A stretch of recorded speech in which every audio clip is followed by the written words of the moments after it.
विकास और समृद्धि और सुरक्षा के नए नए सोपान स्थापित हो रहे हैं, तो अयोध्या में भगवान राम का भव्य मंदिर के निर्माण का कार्य भी प्रारंभ हो गया है।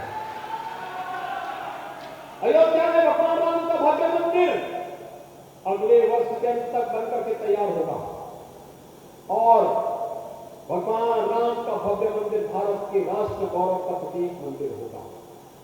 कांग्रेस ने कभी राम मंदिर निर्माण के लिए कोई पहल नहीं की। कांग्रेस राम मंदिर के निर्माण में बैरियर थी, ऐसे ही बैरियर थी जैसे जब सरदार साहब ने सोमनाथ मंदिर के पुनरुद्धार का पीड़ा और संकल्प लिया था, तो कांग्रेस के समय के प्रधानमंत्री ने बैरियर बनकर के उसका विरोध करना शुरू कर दिया। आप जानते हैं ना, जब सोमनाथ मंदिर के पुनरुद्धार का 1948 में सरदार वल्लभ भाई पटेल जी ने संकल्प लिया था, तत्कालीन प्रधानमंत्री पंडित जवाहरलाल नेहरू ने विरोध किया था, कहा था इसकी आवश्यकता नहीं। लेकिन सरदार साहब की दृढ़ इच्छा शक्ति थी, उन्होंने कहा स्वतंत्र भारत गुलामी के अंशों को बर्दाश्त नहीं करेगा और पूरा गुजरात और पूरा भारत खड़ा हो गया था। सोमनाथ मंदिर का पुनरुद्धार का कार्य संपन्न हुआ और आज प्रधानमंत्री मोदी जी के कर कमलों से अयोध्या में 500 वर्षों की जो इंतजार फिर से समाप्त करते थे, भगवान राम के भव्य मंदिर के निर्माण का कार्य अयोध्या में प्रारंभ हो चुका है। और भाइयों बहनों, आज अयोध्या का राम मंदिर हर भारत के गौरव का विषय बनता है। देश के अंदर और दुनिया के अंदर जहां कहीं हम जाते हैं, हर ओर एक ही आवाज आती है और वो आती है अयोध्या में भगवान राम के मंदिर को हर व्यक्ति गौरव के साथ जोड़ करके देखता है। काशी में काशी विश्वनाथ धाम, उज्जैन में महाकाल का महालोक, केदारपुरी उत्तराखंड में, बद्रीनाथ धाम उत्तराखंड में नए रूप में संवर रहे हैं। ये भारत की आस्था का सम्मान है। तो भाइयों बहनों, भारत के उन राष्ट्र नायकों और स्वतंत्रता संग्राम सेनानियों को भी सम्मान दिया जा रहा है जिन्होंने देश की आजादी के अभियान का नेतृत्व किया था, जिन्होंने स्वतंत्र भारत के सीमाओं की रक्षा करते हुए अपने आप को बलिदान किया था। आजादी के अमृत महोत्सव वर्ष में उन सबका स्मरण करते हुए हर घर तिरंगा फहराने का काम भी आजादी के अमृत महोत्सव वर्ष में प्रधानमंत्री मोदी जी ने किया। भारत की आस्था का सम्मान के साथ साथ भारत की सुरक्षा कैसे होनी चाहिए, आज आपने देखा होगा कश्मीर से धारा 370 को समाप्त होना। दुश्मन अगर भारत की तरफ टेढ़ी नजरों से देखता है तो उसको उसी की भाषा में जवाब दिया जाता है। एयर स्ट्राइक और सर्जिकल स्ट्राइक इसके उदाहरण हैं। लेकिन मैं आपसे पूछना चाहता हूं भाइयों बहनों, ये जो आम आदमी पार्टी का नमूना आपके पास आया है, इनसे पूछा जाना चाहिए, जब भारत के बहादुर जवान, भाइयों बहनों, जब भारत के बहादुर जवान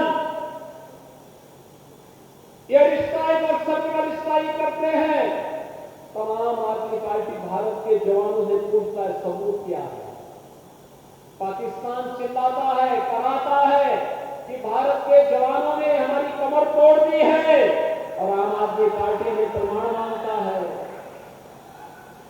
इनकी निष्ठा तो देखिए, कांग्रेस प्रमाण मांगता है। और सबसे बड़ी बात तो इस बार कांग्रेस पहले ही अपनी हार स्वीकार कर चुकी है। दोनों भाई बहन चुनाव से गायब है ना,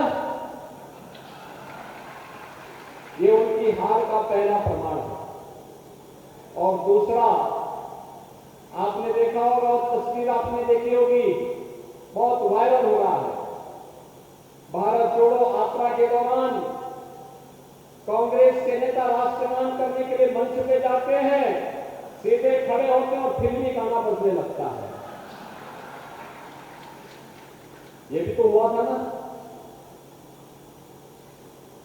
ये सब भारतीय राजनीति के कुछ नमूने हैं करके आप सबको आनंद लेना चाहिए, लेकिन उनसे विश्वास नहीं करना चाहिए।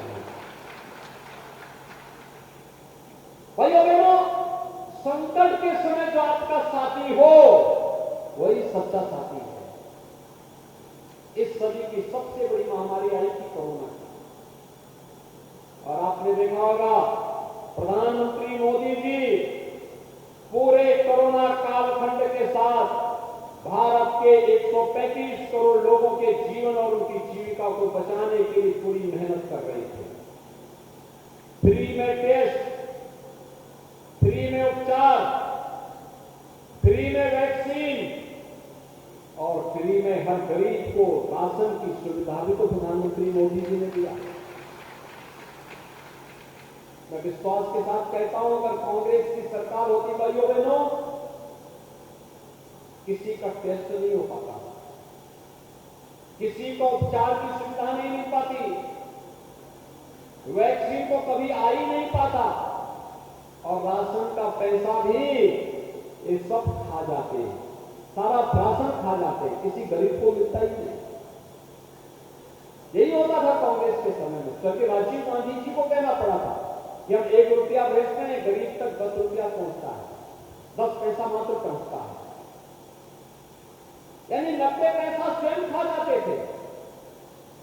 गरीब तक पहुंचेगा कैसे? और यही प्रश्न बार बार अब है कि कोरोना में प्रधानमंत्री मोदी जी के नेतृत्व में डबल इंजन की सरकार ने गुजरात के अंदर, उत्तर प्रदेश के अंदर जिस प्रकार से कार्य किया वो दुनिया के लिए मॉडल बना। क्या कांग्रेस होती या आम आदमी पार्टी होती, क्या कश्मीर से भारत 1970 हट पाती?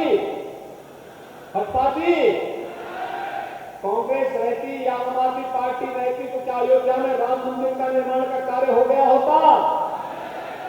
भाइयों बहनों, ये लोग ना आपकी आस्था को सम्मान दे सकते हैं, न सुरक्षा दे सकते हैं, न आपके सुख दुख में सहभागी बन सकते हैं। ये सभी लोग केवल चुनाव के समय दिखाई देते हैं। तो क्या इनको समर्थन मिलना चाहिए?